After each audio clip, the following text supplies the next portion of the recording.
नमस्कार। कैसे हैं आप? अरविंद केजरीवाल एक समय मुंह ऊपर कर आसमान पर थूकने की बीमारी पाले हुए थे। वो हर वक्त नरेंद्र मोदी को गाली देते थे और उन्हें लगता था कि नरेंद्र मोदी को गाली देने से उनका कद बड़ा होता जाएगा। लेकिन केजरी सत्ता पर ज्यों ज्यों अपना नियंत्रण कसते गए, लग मानो उतने छोटे बनते चले गए। जो केजरी कभी बार बार सिर्फ नरेंद्र मोदी और अमित शाह के को गाली देकर के बड़ा बनना चाहते थे, वो केजरी बीजेपी के यूथ विंग के एक कार्यकर्ता तजिंदर सिंह बग्गा में उलझकर मानो अपनी बर्बादी की कहानी स्वयं लिखने लगे हैं। तेजिंदर बग्गा बीजेपी के एक सामान्य कार्यकर्ता हैं। सिर्फ ट्विटर पर उनके फॉलोअर्स ही उनकी पहचान है। बीजेपी में सिर्फ यूथ विंग के वो कार्यकर्ता हैं। कोई जिम्मेदार पद उनके पास नहीं है। एक समय तेजिंदर बग्गा जब प्रोटेस्ट करते थे, जब तेजिंदर बग्गा पर आरोप लगा था कि उन्होंने सुप्रीम कोर्ट के सामने एक वकील की पिटाई कर दी, उस समय पार्टी ने उन्हें अपना कार्यकर्ता तक मानने से मना कर दिया था, जबकि वो रेगुलर बीजेपी कार्यालय में होते थे और भाजपा के यूथ विंग से जुड़े हुए तब भी थे। लेकिन आज वही तेजिंदर बग्गा केजरीवाल के इस हरकत से इतना बड़ा हो गया कि 3 राज्यों की पुलिस उसके बचाव में आ गई। कल्पना कीजिए, केजरी ने एक बग्गा को कितना बड़ा बना दिया, जो पार्टी के डायरेक्ट किसी बड़े स्तर पर कोई ना कार्यकर्ता पदाधिकारी है, ना कोई जिम्मेदारी है, ना दिल्ली स्तर पर, ना राष्ट्रीय स्तर पर। वो यूथ विंग का एक कार्यकर्ता है। वो तेजिंदर बग्गा सिर्फ ट्विटर पर सक्रिय है और ट्विटर पे होने के कारण ही उसे अपने आप को लगने लगा कि वो बड़ा है। दिल्ली में चुनाव लड़ने का अवसर मिला। पंजाब सिख बहुल इलाके से बुरी तरह से बग्गा हार गए, जबकि ट्विटर पे उनके फॉलोअर्स की संख्या लाखों लाख में है। उस बग्गा ने ट्विटर पे आकर के केजरीवाल पर कमेंट्स कर दिया, इतना ही कि केजरीवाल जब तक माफी नहीं मांगोगे हम छोड़ेंगे नहीं। किस लिए?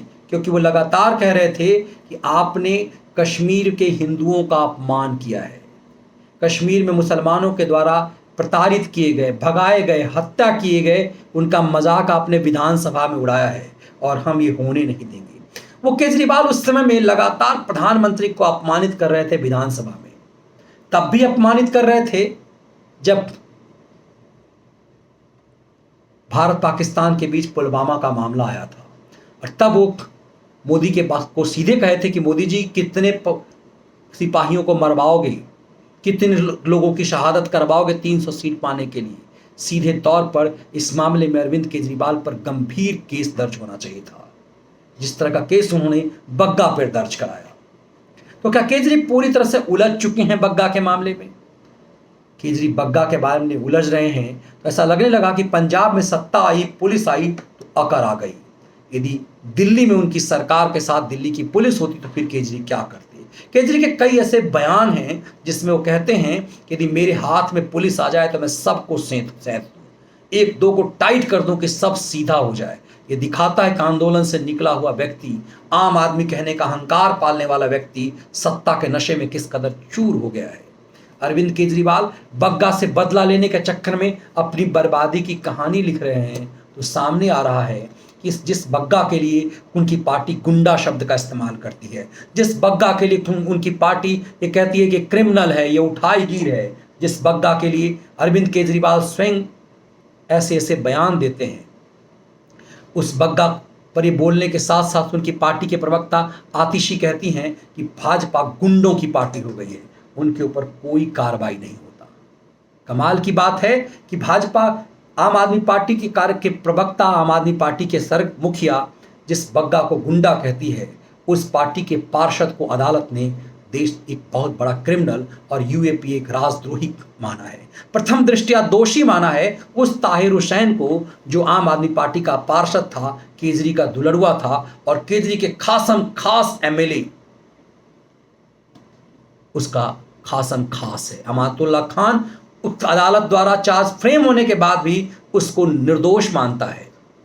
और जो केजरीवाल की पार्टी गुंडा कहती है बीजेपी कार्यकर्ताओं को, बग्गा को उसे इन सवालों का जवाब देना चाहिए कि उसका एक सिटिंग पार्षद के ऊपर अदालत क्या कह रहा है।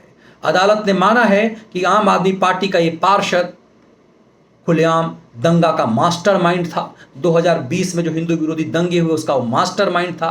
ना सिर्फ मास्टरमाइंड था बल्कि वो इस दंगे में पूरी तरह से इन्वॉल्व था, सक्रिय था। उसने अपने छत पर ईंट पत्थर इकट्ठा करे ताकि वो पत्थरबाजी छत ऊपर से 5वीं 6ठी मंजिल से कर सके।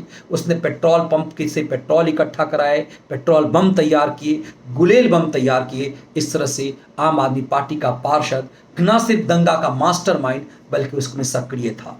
केजरीवाल को अब जवाब देना चाहिए कि दिल्ली में आम आदमी पार्टी की सरकार जब से आई है 2 बड़े दंगे हो गए। 84 के बाद से दिल्ली में दंगे नहीं हुए थे, लेकिन केजरी की सरकार आने के बाद 2 दंगे हो गए। इन दोनों दंगों में केजरीवाल पार्टी की सक्रियता रही।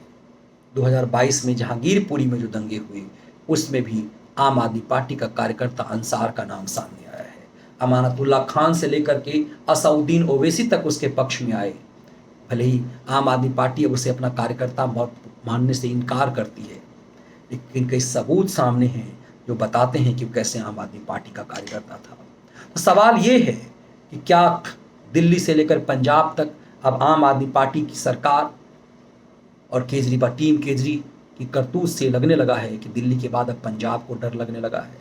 लेकिन इन सब के बीच केजरीवाल की अकड़ पंजाब पुलिस खो जाने का धौंस ने ये दिखाया है कि बग्गा कांड करके खुद अपनी बर्बादी की कहानी अरविंद केजरीवाल लिखने लगे हैं। ये विश्लेषण आपको कैसा लगा जरूर साझा कीजिएगा। यदि विश्लेषण पसंद आए तो वीडियो को लाइक और शेयर जरूर कीजिएगा। बहुत बहुत